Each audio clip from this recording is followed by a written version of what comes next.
नमस्कार मैत्रिणींनो, माझ्या यूट्यूब चॅनलमध्ये आपलं मनापासून स्वागत। कशा आहात तुम्ही सगळ्या?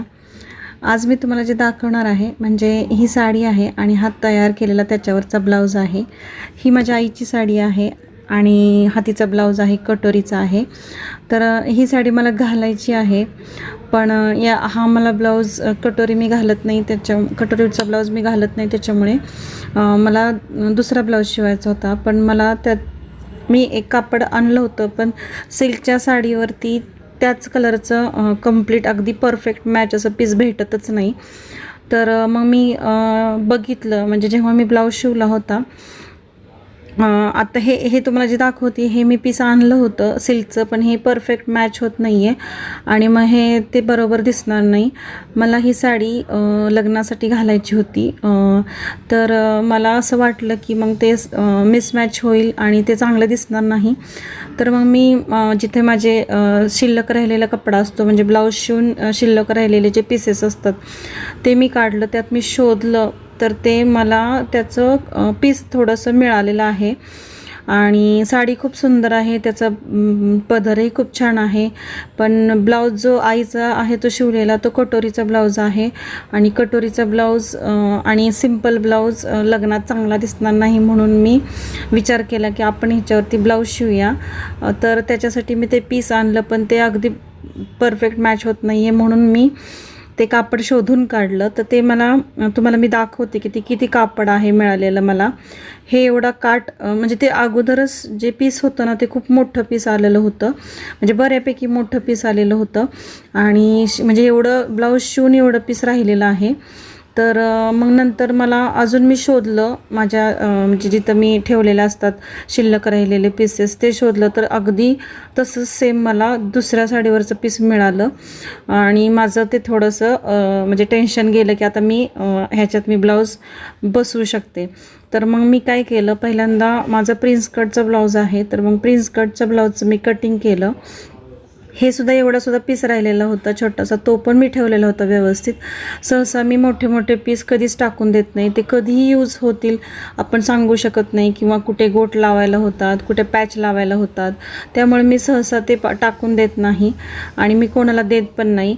तर आता हे बघा, हे बॅक साईड इथे मी जी कट केलेली आहे प्रिन्स कटची, ती इथे मी ठेवून बघितलं तर ती बसती आहे, पण एवढंच की मध्ये आपल्याला जॉईंट येणार आहे आणि जो जॉईंट येणार आहे तो दिसणार पण नाही।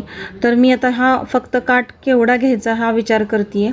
तर मी अगोदर बघणार की हा काठ केवढा घेऊ किंवा बाकीच्या खालच्या काठाचा, कारण हा काठ खूप मोठा आहे, त्यामुळे बाकीच्या काठातसुद्धा मी त्याचा यूज करू शकते।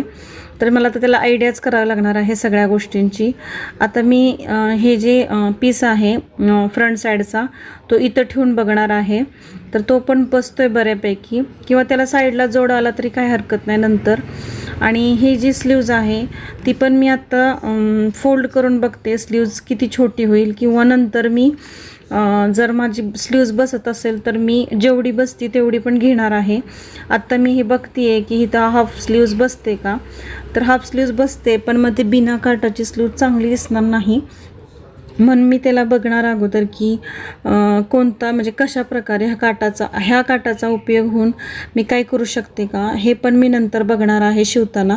आता मी जस्ट फक्त बघते आहे की काय काय ह्या पार्टमध्ये बसतं आहे। जर ह्या पार्टमध्ये जर बसणार नसेल तर मग मला शेवटचा पर्याय मला तोच ब्लाऊज शिवावा लागला असता, पण मी अगोदर सगळे पार्ट्स ठेवून बघणार आहे। आता हे जे मला दुसऱ्या साडीचं पीस मिळालेलं होतं त्या पीसावरती मी जो फ्रंट साईडचा जी पार्ट आहे, म्हणजे जिथं आपण हुक्स वगैरे लावतो ती पट्टी, तो पार्ट्स इथे बसतोय, पण इथे दुसरा पार्ट बसत नव्हता, म्हणून मला त्याच्यात घ्यावा लागलेला आहे। त्याला थोडा फिटिंगच्या साईडला जोड आला तरी काही तो दिसणार नाही आहे। तशा पद्धतीने मी हा ब्लाऊज बसवणार आहे आणि तो तुम्हाला शिवून नंतर तयार झालेला पण दाखवणार आहे।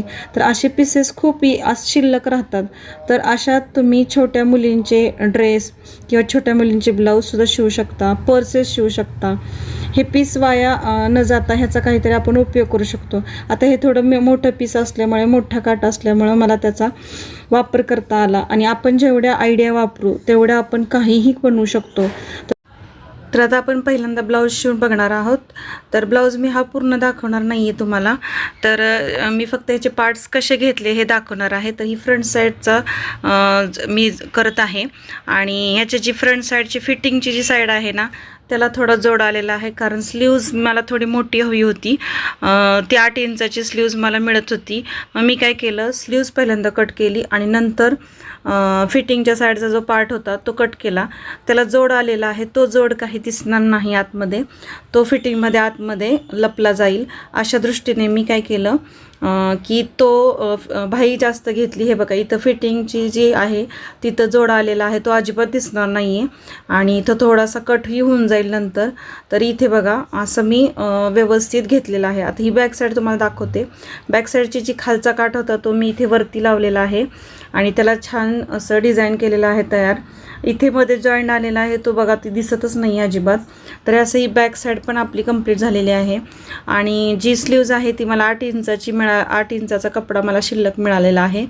तर मी इथे जो छोटा पीस होता त्याचं मी इथे डिझाईन करणार आहे. मी त्याचासुद्धा उपयोग करणार आहे. प्लेन स्लीव्ज चांगली दिसणार नाही काटाच्या साडीला. जो ब्लाऊज येतो त्याला प्लेन स्लीव्ज चांगली दिसत नाही, थोडासुद्धा काट असेल तर छान दिसतो. तर हा छोटाच काठ होता, तर त्याचा आपण ही छान डिझाईन बनवलेली आहे. त्याला तुम्ही लेस पण लावू शकता आणि किंवा मणी वगैरे काही डेकोरेट करू शकता. मी प्लेनच ठेवलेली आहे. तर आता आपला हा ब्लाऊज कंप्लीट झालेला आहे. बघा पुढे गोल गळा आहे, प्रिन्स कटचा ब्लाऊज तयार झालेला आहे आणि इथे स्लीव्ज बघा एवढ्या झालेल्या आहेत. ते छान दिसत आहेत स्लीव्ज, कारण शॉर्ट स्लीव्ज चांगले दिसले नसते आणि थोडं जरी काट त्याला नसता तर मग ते खूपच सिम्पल वाटला असता ब्लाऊज. इथे बॅक साईडला सुद्धा बघा किती छान डिझाईन झालेली आहे. मधला जोड तर बिलकुलच दिसत नाही आहे. तुम्हाला मी दाखवते. छान पसरट असा मला असाच गळा आवडतो डीपमध्ये आणि असं डिझाईनचं झालेलं आहे. थोडं कापड राहिलं होतं त्यात मी लटकन पण केलेले आहेत, त्याला मी लेस लावलेली आहे. तर कसा वाटला तुम्हाला हा ब्लाऊज? आवडला असेल तर लाईक करा. Thank you very much.